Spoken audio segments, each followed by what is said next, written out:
إن الحمد لله نحمده ونستعينه ونستغفره ونعوذ بالله من شرور أنفسنا ومن سيئات أعمالنا. من يهده الله فلا مضل له ومن يضلل فلا هادي له. وأشهد أن لا إله إلا الله وحده لا شريك له وأشهد أن محمدا عبده ورسوله. يا أيها الذين آمنوا اتقوا الله حق تقاته ولا تموتن إلا وأنتم مسلمون. يا أيها الناس اتقوا ربكم الذي خلقكم من نفس واحدة وخلق منها زوجها وبث منهما رجالا كثيرا ونساء واتقوا الله الذي تساءلون به والأرحام إن الله كان عليكم رقيبا. يا أيها الذين آمنوا اتقوا الله وقولوا قولا سديدا يصلح لكم أعمالكم ويغفر لكم ذنوبكم ومن يطع الله ورسوله فقد فاز فوزا عظيما. فإن أصدق الحديث كتاب الله وخير الهدي هدي محمد صلى الله عليه وسلم وشر الأمور محدثاتها وكل محدثة بدعة وكل بدعة ضلالة وكل ضلالة في النار. Baada ya kumhimidi Mwenyezi Mungu Subhanahu wa Ta'ala na kumtakia rehema Mtume Muhammad sallallahu alayhi wasallam, kwenye khutba yetu ya leo tunazungumza ibarun min qissati Musa alayhi salam ma'a Fir'aun, mazingatio katika kisa cha Nabiiullah Musa na mpinzani wake ambaye ni Fir'aun. Kwenye Ijumaa iliyopita tulizungumza masala yanofungamana na ibtila, mwanadamu kupewa mitihani. Tukakuta kwenye kupewa mitihani huko pana hikma nyingi sana, tukataja baadhi yake kwa sababu ya kupigana na wakati. Kwenye hili la mazingatio katika kisa cha Musa na mpinzani wake Firaun, nitaozesha tu baadhi ya mazingatio na khutba tulioitoa Ijumaa iliyopita. Pana faida gani na pana mazingatio gani katika kisa cha Musa na Firaun? Haya yote hatuwezi kuyajua na hatuwezi kufahamu mpaka tuhadithiwe na tuelezewe vile visa, ndio tupate kujua pana mafunzo kama gani. Mwenyezi Mungu katika suratul A'raf aya 176 amwambia Mtume Muhammad faqsusil qasasa, kwa maana Muhammad watolee wao visa na uwahadithie yaliyotokea kwa watu waliopita, la'allahum yatafakkarun, huenda wao wakazingatia kwa yale ambao utawaelezea kulingamana na umma uliopita. Kabla sijataja, ndugu zangu katika imani, mazingatio yenyewe na faida zilokusanywa katika sura hii iliyoelezea kisa cha Musa, ningependa Waislamu waelewe mambo matatu yanayofungamana na visa kwenye Qur'an, na nikiwa na kumbukumbu kwamba si mwanzo kutaja mambo matatu haya, ni kwa njia tu ya kukumbusha, kwa sababu mwanadamu ana tabia ya kusahau. Jambo la kwanza, elewa ya kwamba visa vya Qur'ani ni visa ambavyo ni vya ukweli, visa ambavyo ni vya ukweli, vya uhakika. Mwenyezi Mungu katika suratul Kahfi asema nahnu naqussu alayka naba'ahum bilhaq, hakika sisi tukutolea wewe Muhammad habari zao ashabul kahfi bilhaqi, kwa maana kwa ukweli kabisa. Katika suratul Qasas mwanzo akasema natlu alayka min naba'i Musa wa Fir'auna bilhaqi, tukutolea wewe habari ya Musa na Fir'aun kwa haki, kwa maana kwa ukweli, kwa kuwa ni hadithi na ni kisa kilitokea, ni kisa kilitokea. Si masala ya sisi Waislamu wa leo hadithi njoo urongo njoo.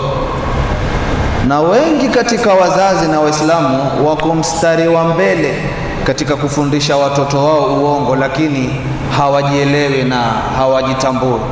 Kwa nini? Baba ataketi na wanawe kama ni usiku ama wakati wowote, ambe njoni uwatolee hadithi. Baba akianza tu ameanza hadithi, njoo urongo njoo. Sasa ndio wamwambia yule mtoto ya kwamba huu urongo pia wafaa, usifanye wasiwasi, waweza ukazungumza tu. Hayo yapo kwetu sisi, lakini kwa Mwenyezi Mungu hakuna. Kwa nini? Kwa sababu mwenye kuhadithia ni mkweli wa kushinda wa kweli. Waman asdaqu minallahi qila waman asdaqu minallahi hadith. Ni nani mkweli wa maneno wa kumshinda Allah tabaraka wa taala? Bila ya shaka hakuna. Ndio ikawa ukishika msahafu kufungua wasoma kisa cha mtume yoyote ama wote watu waliotangulia, eka kwenye roho kwamba ilitokea haya ninayoyasoma. Hakuna masala hadithi njoo urongo njoo. Lidhalika jambo la kwanza Waislamu wajua ya kwamba visa kwenye Qur'ani ni visa ambavyo ni thabita, vimethubutu. Hili la kwanza. La pili, elewa ya kwamba visa vya Qur'ani ni visa vizuri sana. Ukishika msahafu ya tafsiri ukisoma kisa chochote, utakuta ladha fulani katika kila kisa ambacho wewe wakitoa. Hapa Mwenyezi Mungu mwanzo mwa suratu Yusuf asema, nahnu naqussu alayka ahsana alqasas. Hakika sisi Muhammad twakutolea wewe visa vizuri, ukisikiliza wewe mwenyewe wafurahi. Ni visa vya Qur'ani venye sifa kama hiyo. Na jambo la tatu la mwisho kabisa katika visa vya Qur'ani, Mungu asema, laqad kana fi qasasihim ibratun liulil albab. Hakika imekuwa katika visa vao mazingatio kwa wenye akili. Kwa maana unaposoma kisa kwenye Qur'ani utapata faida lazima.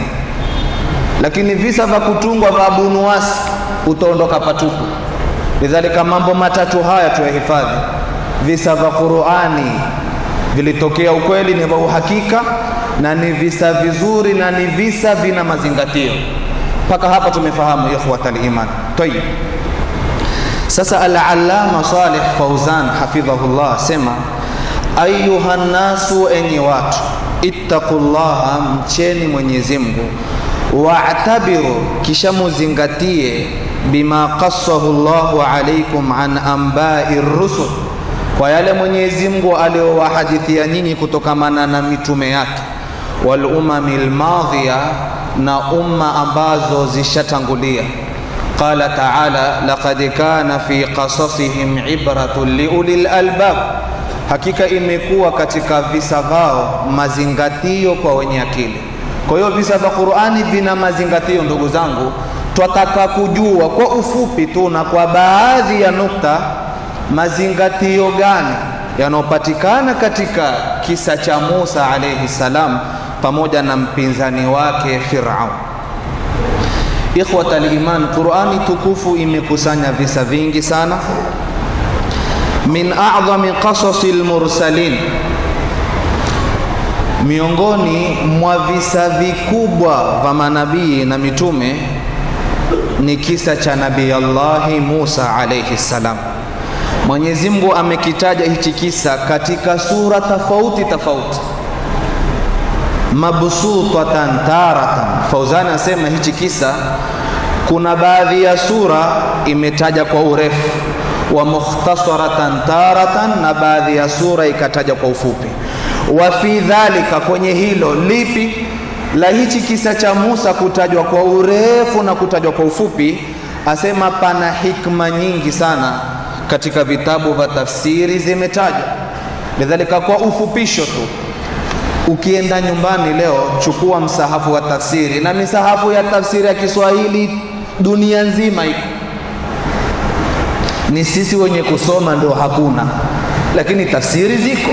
Sasa ukienda leo chukua tafsiri yako, fungua suratul Qasas, mwanzo Mungu asema kumwambia Mtume Muhammad, natlu alayka min naba'i Musa. Ulika vizuri sana. Muhammad, tukutolea wewe habari ya Nabii Musa wa Firaun na mpinzani wake Firaun bilhaqi, kwa ukweli kabisa. Haya yalitokea Muhammad liqaumi yu'minuna, kwa ile watu, kwa watu ambao wenye imani, waumini wa kisawasawa.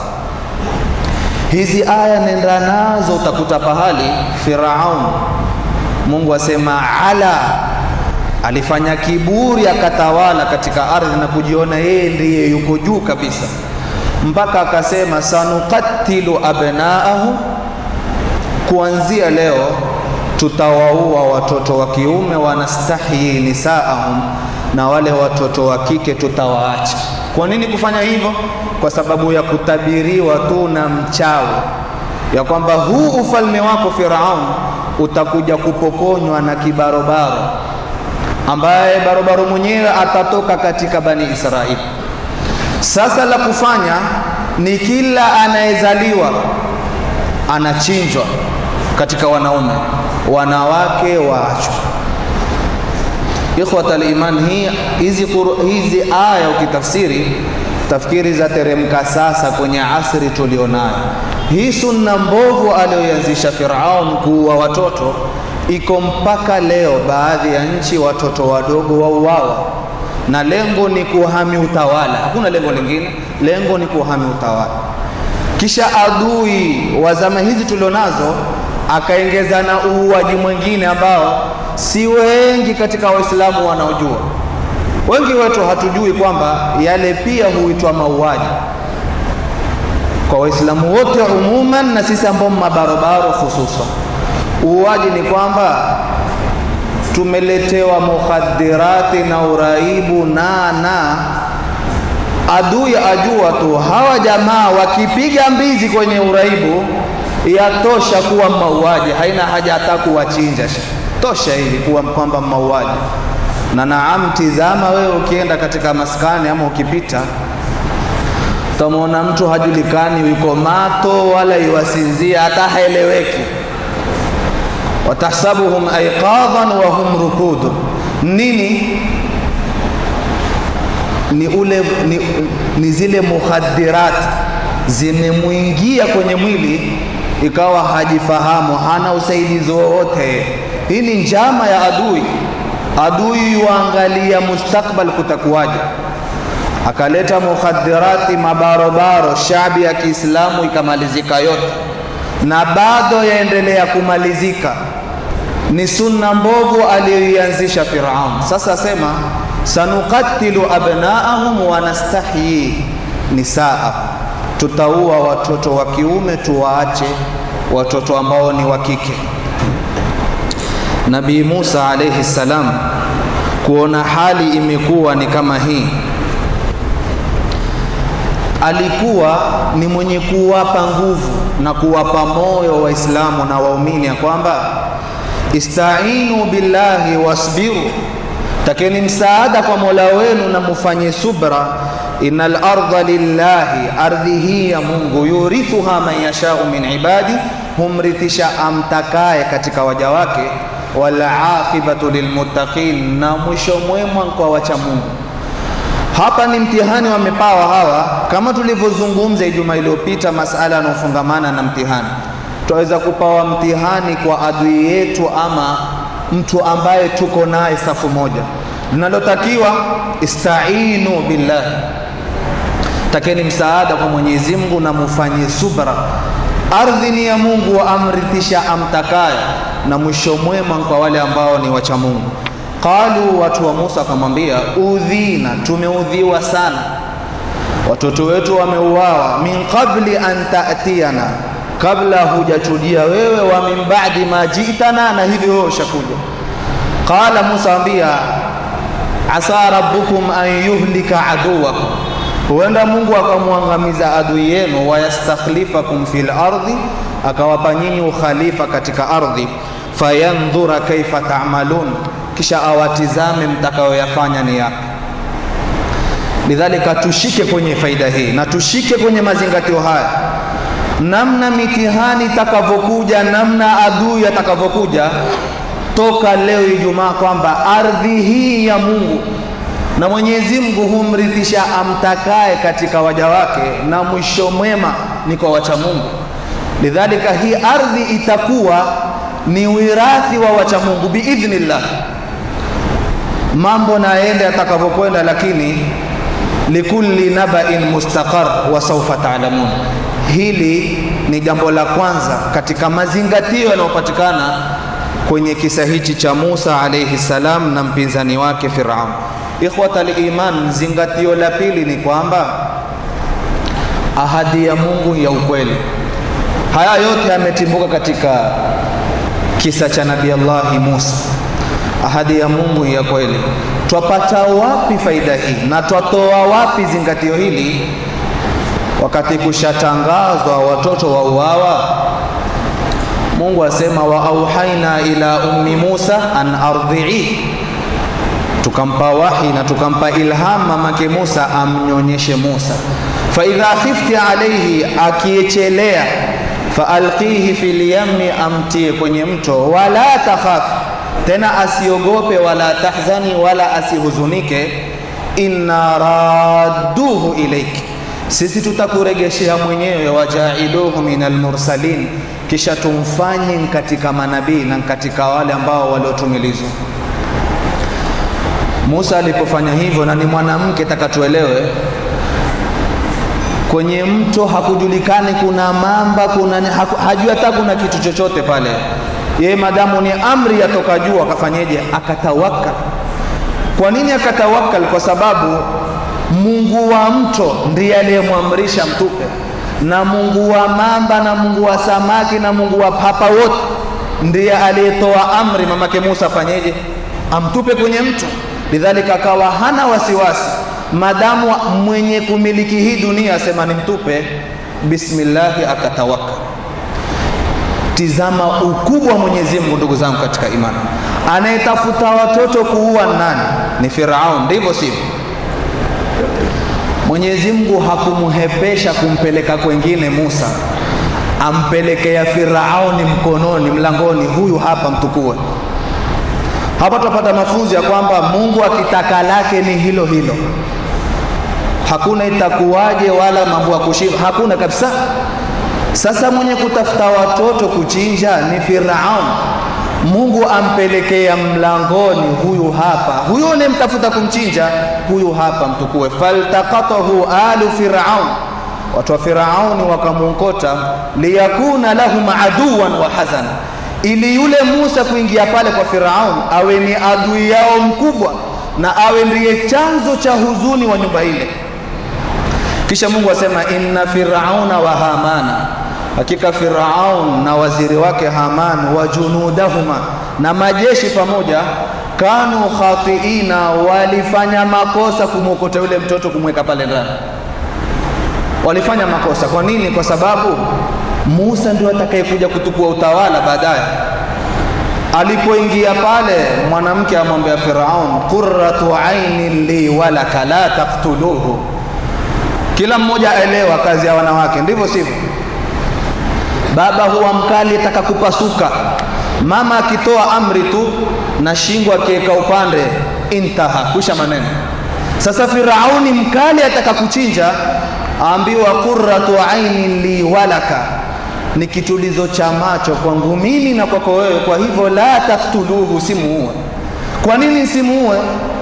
Asa an yanfa'ana, huenda akatufaa, au natakhidhahu walada, ama tukamfanya mtoto wetu bitabani. Mungu asema wahum la yashurun, kumbe hajui kuna bonga la siri huko chini. Mwenyezi Mungu ashaseti kila kitu, ajua mwisho kwa malizika vipi. Firauni, ikhwatal iman, akakulia katika nyumba, Musa akakulia katika nyumba ya Firaun. Mamake huku Mungu asema wa asbaha fuadu ummi Musa farigh, moyo wa mamake Musa ukawa uko wazi kabisa, huzuni zimemjaa na masikitiko kwa kuwa mwanawe ameingia kwenye mikono ya maadui, mpaka akaamua potelea mbali, fadhali niseme Musa ni mwanangu.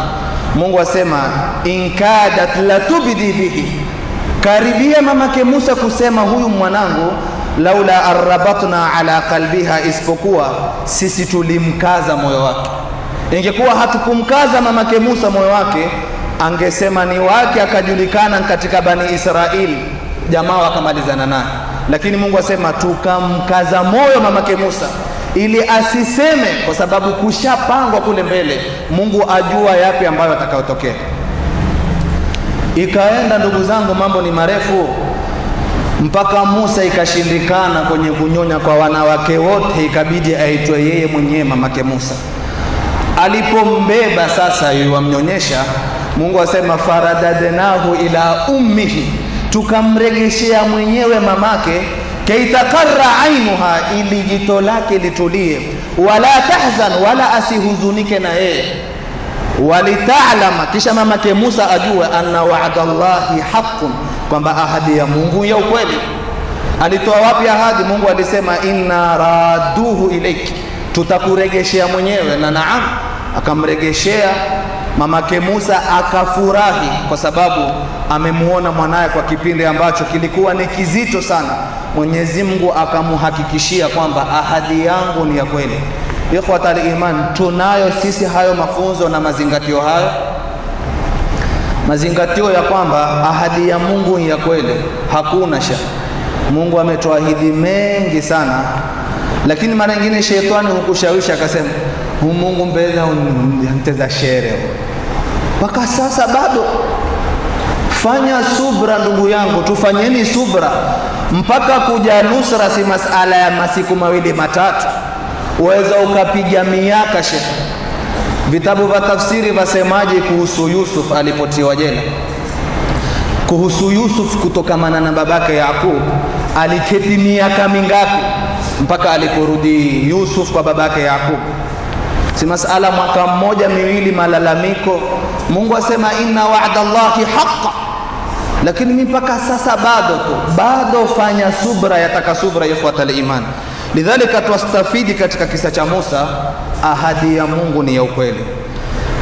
Miongoni mwa hikma na mazingatio, tuambiwa kwamba Mwenyezi Mungu aweza kumpa nusra mja wake kwa njia yoyote, sehemu yoyote. Tuastafidi wapi hapa na tutoa dalili wapi? Kulipotangazwa Misri kwamba Firaun na grupu, kwamba Musa na grupu yake yatakiwa imalizwe, na Firaun akasema inna haulai la shirdhimatun qalilun, hichi ni kikundi kidogo sana, hakiwezi kutubabaisha kabisa tena. Kukaanza msako, Musa na watu wake wakakimbia.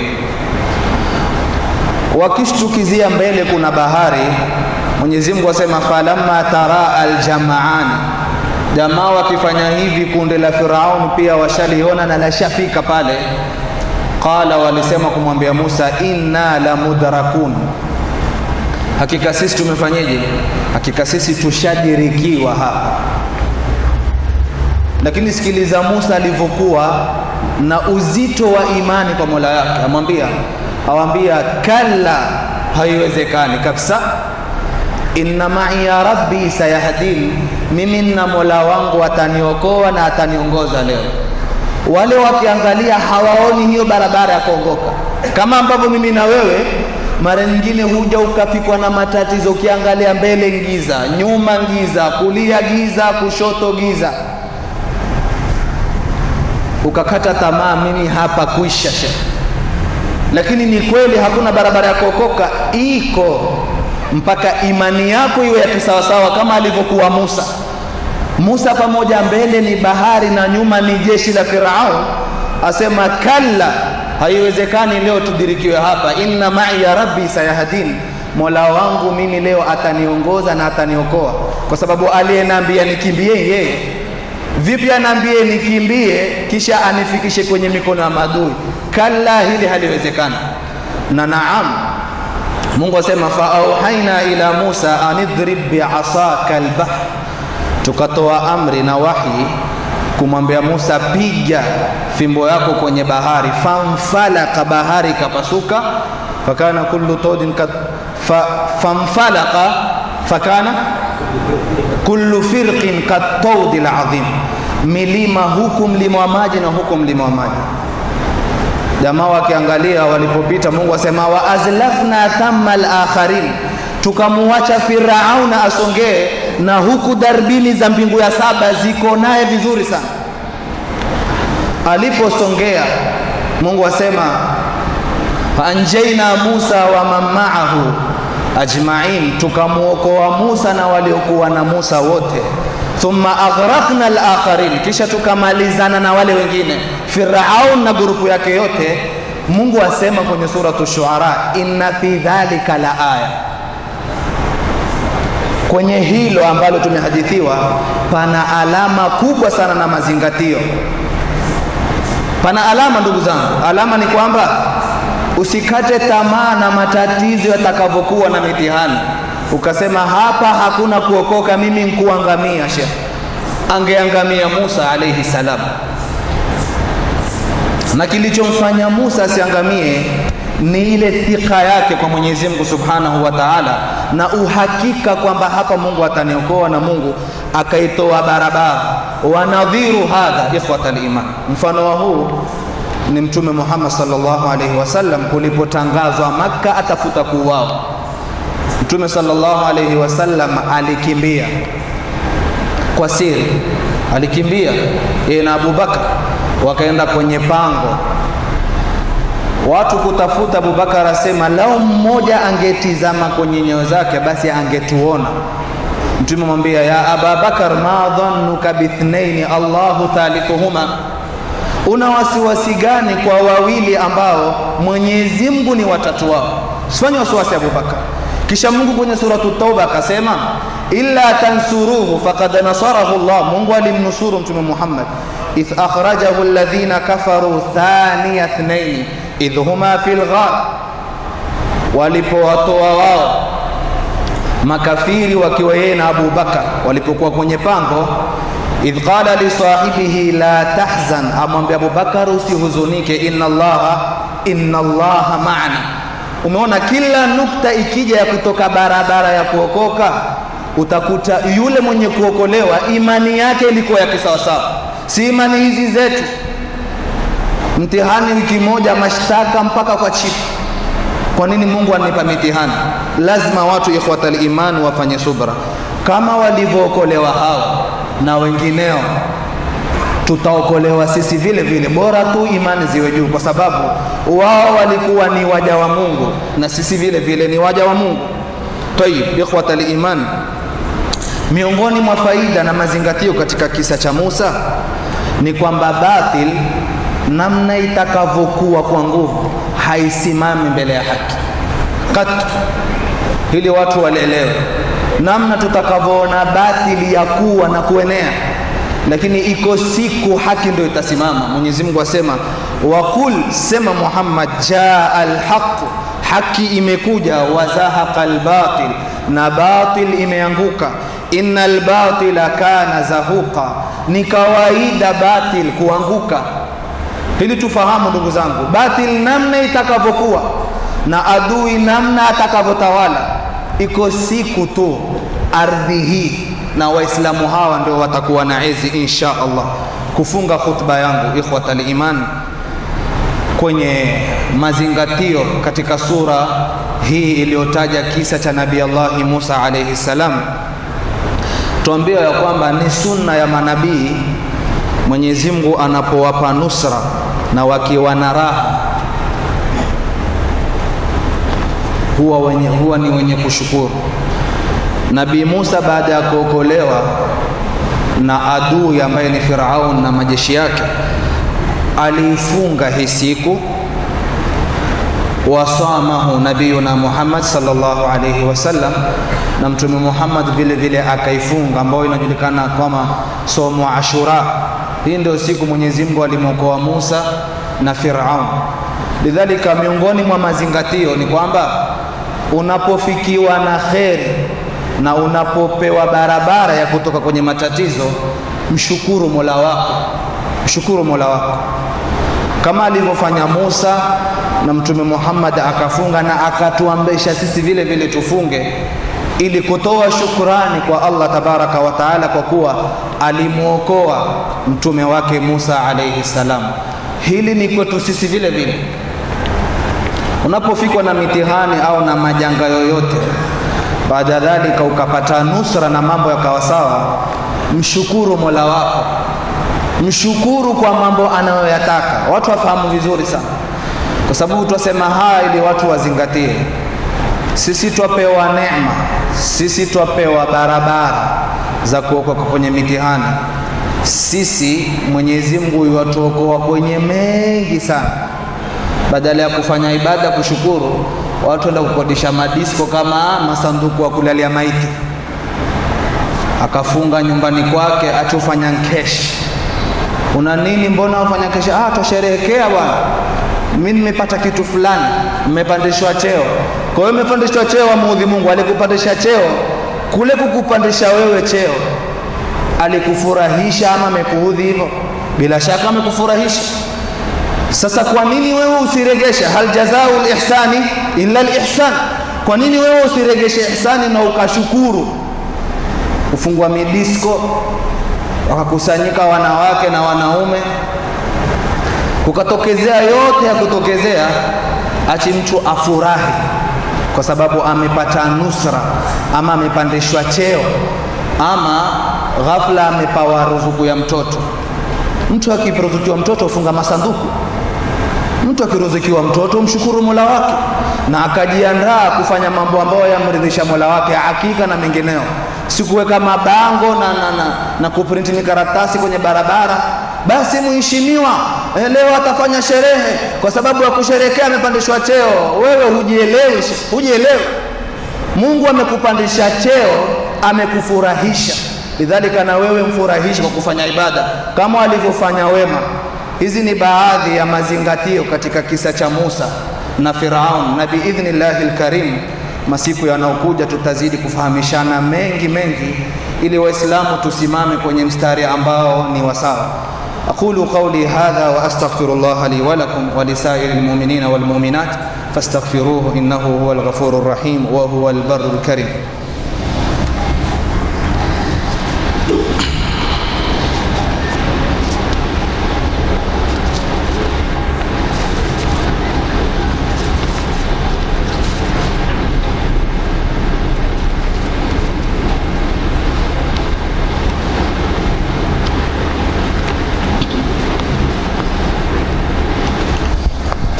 الحمد لله رب العالمين، أشهد أن لا إله إلا الله ولي الصالحين، وأشهد أن محمدا عبده خير الخلق أجمعين. كونوا عباد الله إخوانا واعتصموا بحبل الله جميعا ولا تفرقوا، واعلموا أن الله ينادي عباده المؤمنين فيقول إن الله وملائكته يصلون على النبي يا أيها الذين آمنوا صلوا عليه وسلموا تسليما.